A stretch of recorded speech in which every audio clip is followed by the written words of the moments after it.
Senator Kathleen O'Connor Ives. Yes, thank you. I have a statement. I don't think it will take up the entire 5 minutes.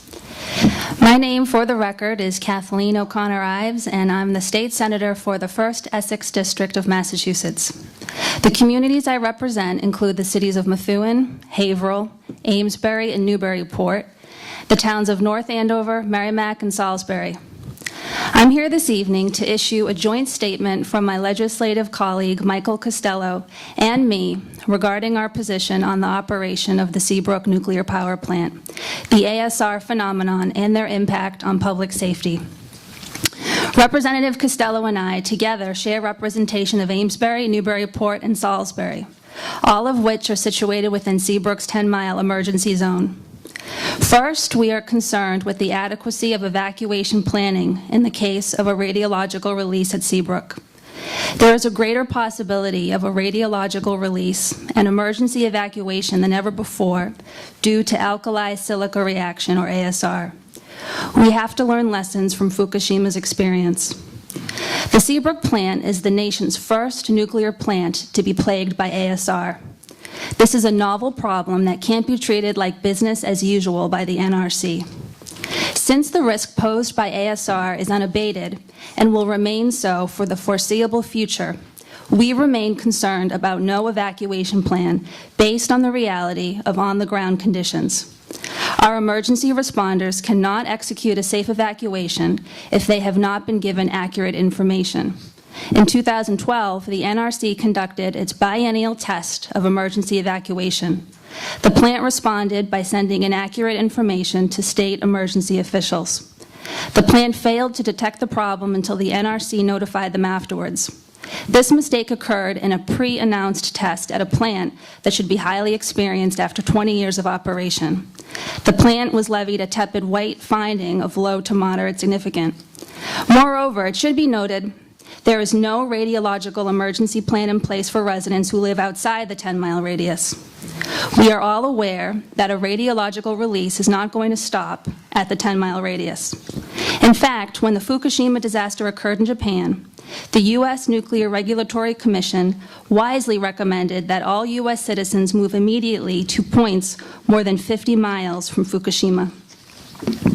Next, there is the matter of the relicensing process itself. NextEra used its prerogative under NRC rules to apply for a license extension 20 years in advance of the end of its current operating license. NextEra applied in 2010, a full 20 years before the plant's current operating license expires, and applied for license extension at a time when the NRC announced the plant's concrete foundation was plagued by ASR. The NRC initially announced there was a 22% decrease in the concrete strength, subsequently reversed.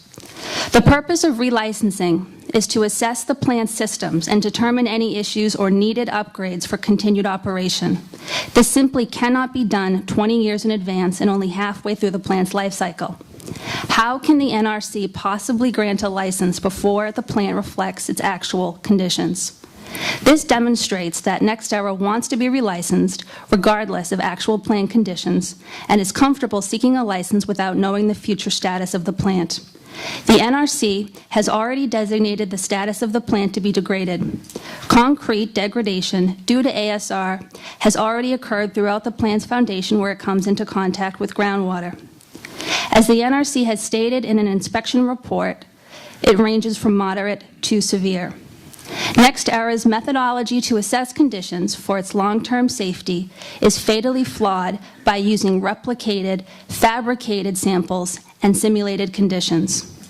The approach NextEra has taken toward the relicensing process demonstrates that the Nuclear Regulatory Commission must intervene and exercise its authority.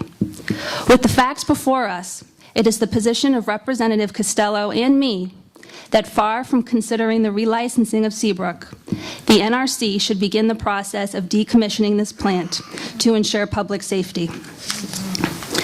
The time to end Seabrook's